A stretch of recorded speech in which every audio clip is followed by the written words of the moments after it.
The Wolf Queen, Book 1. In the autumn tide of the year, Prince Pelagius Septim, son of Prince Uriel Septim II, who is son of the Empress Kintira, who is niece of the great Emperor Tiber Septim, came to the high rock city-state of Camlorn to pay court to the daughter of King Volstead. Her name was Kintila, the most beauteous princess in Tamriel, skilled at all the maidenly skills, and an accomplished sorceress. 11 years a widower with a young son named Antiochus, Pelagius arrived at court to find that the city-state was being terrorized by a great demon werewolf. Instead of wooing, Pelagius and Quintilla together went out to save the kingdom. With his sword and her sorcery, the beast was slain, and by the powers of mysticism, Quintilla chained the beast's soul to a gem. Pelagius had the gem made into a ring and married her. But it was said that the soul of the wolf stayed with the couple until the birth of their first child. Year 3E 80. The ambassador from Solitude has arrived, Your Majesty, whispered the steward Balvas. Right in the middle of dinner, muttered the Emperor weakly. Tell him to wait. No, father, it's important that you see him, said Pelagius, rising. You can't make him wait and then give him bad news. It's undiplomatic. Don't go then. You're much better at diplomacy than I am. We should have all the family here, Emperor Uriel II added, suddenly aware how few people were present at his dinner table. Where's your mother? Sleeping with the archpriest of Kynareth, Pelagius would have said. But he was, as his father said, diplomatic. Instead, he said, at prayer. And your brother and sister? Amiel is in first hold, meeting with the Archmagister of the Mages Guild, and Galana, though we won't be telling this to the ambassador, of course, is preparing for her wedding to the Duke of Narcissus, since the ambassador expects her to be marrying his patron, the King of Solitude, instead. We'll tell him that she's at the spa, having a cluster of pestilent boils removed. Tell him that, and he won't press too hard for the marriage, politically expedient though it may be. Pelagius smiled. You know how queasy Nords are about warty women. But dash it, I feel like I should have some family around, so I don't look like some old fool despised by his nearest and dearest, growled the Emperor, correctly suspecting this to be the case. What about your wife? Where's she and the grandchildren? Quintilla's in the nursery with Sepphoris and Magnus. Antiochus is probably whoring around the city. I don't know where Potema is, probably at her studies. I thought you didn't like children around. I do during meetings with ambassadors in damp staterooms, sighed the Emperor. They lend an air of, I don't know, innocence and civility. Show the blasted ambassador in, he said to Balvas. Potema was bored. It was the rainy season in the imperial province, wintertide, and the streets and the gardens of the city were all flooded. She could not remember a time when it was not raining. Had it been only days, or had it been weeks or months since the sun shone? There was no judging of time any more in the constant flickering torchlight of the palace, and as Potema walked through marble and stone hallways, listening to the pelting of the rain, she could think nothing but that she was bored. Asafe, her tutor, would be looking for her now. Ordinarily, she did not mind studying. Rote memorization came easily to her. She quizzed herself as she walked down through the empty ballroom. When did Orsinium fall? Year 1E 980. Who wrote Tamrielen tractates? Cozy. When was Tiber Septim born? 2E 288. Who is the current king of Daggerfall? Morton, son of Gothlir. Who is the current Sylvanar? Varbareneth, son of Varbaril. Who is the warlord of Lilmoth? Trick question. It's a Lady Loa. What will I get if I'm a good girl and don't get into any trouble, and my tutor says I'm an excellent student?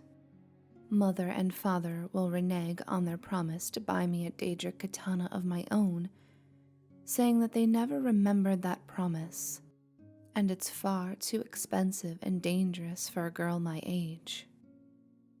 There were voices coming from the Emperor's stateroom. Her father, her grandfather, and a man with a strange accent. A Nord. Potema moved a stone she had loosened behind a tapestry and listened in. Let us be frank, your Imperial Majesty, came the Nord's voice. My sire, the King of Solitude, doesn't care if Princess Galana looked like an orc. He wants an alliance with the Imperial family, and you agreed to give him Galana or give back the millions of gold he gave you to quell the Khajiit rebellion in Torval. This was the agreement you swore to honor. I remember no such agreement, came her father's voice. Can you, my liege? There was a mumbling noise that Potema took to be her grandfather, the ancient emperor. Perhaps we should take a walk to the Hall of Records. My mind may be going, the Nord's voice sounded sarcastic. I distinctly remember your seal being placed on the agreement before it was locked away. Of course, I may verily be mistaken. We will send a page to the hall to get the document you refer to, replied her father's voice, with the cruel, soothing quality he used whenever he was about to break a promise. Potema knew it well. She replaced the loose stone and hurried out of the ballroom. She knew well how slowly the pages walked, used to running errands for a doddering emperor. She could make it to the Hall of Records in no time at all. The massive ebony door was locked, of course, but she knew what to do. A year ago, she caught her mother's Bosmer maid pilfering some jewelry, and in exchange for her silence, forced the young woman to teach her how to pick locks. Potema pulled 2 pins off her red diamond brooch and slid the first into the first lock, holding her hand steady and memorizing the pattern of tumblers and grooves within the mechanism. Each lock had a geography of its own.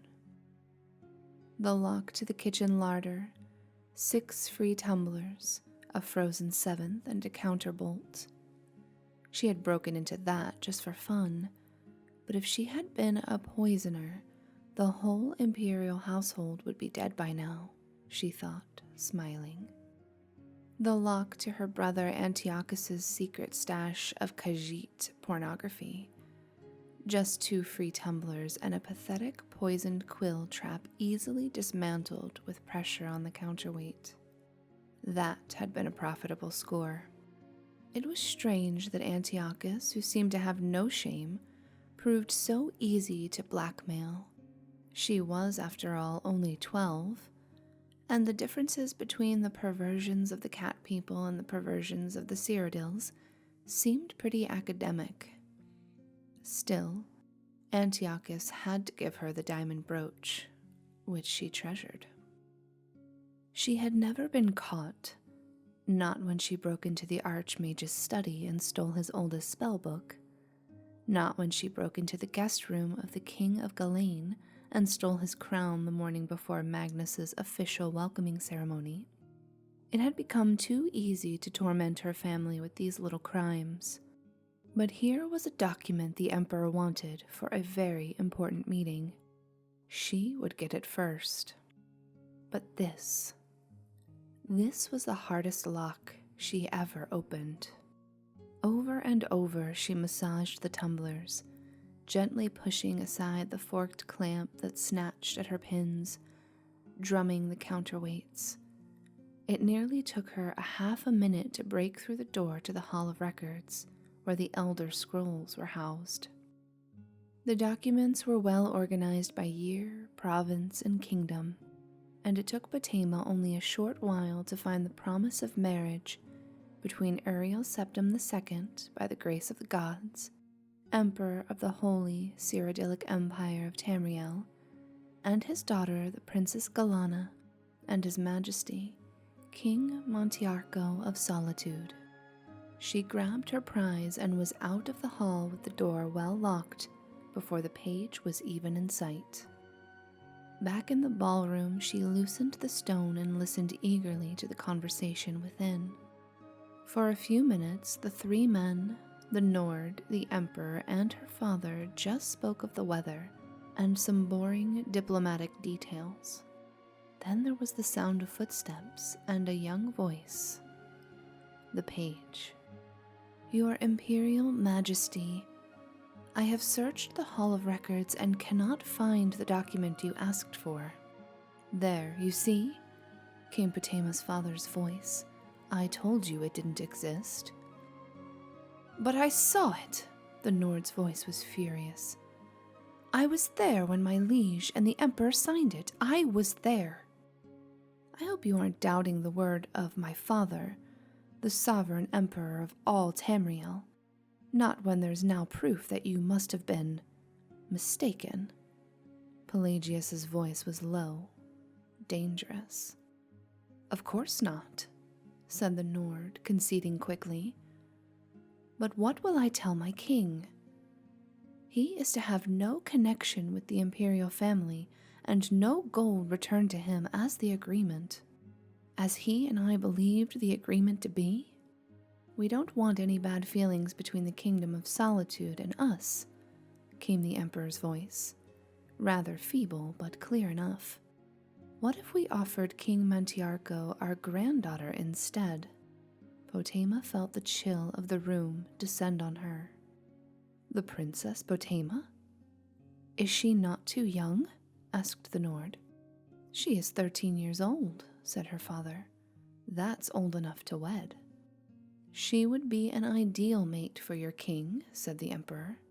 She is, admittedly, from what I see of her, very shy and innocent, but I'm certain she would quickly grasp the ways of court. She is, after all, a septim. I think she would be an excellent Queen of Solitude. Not too exciting, but noble.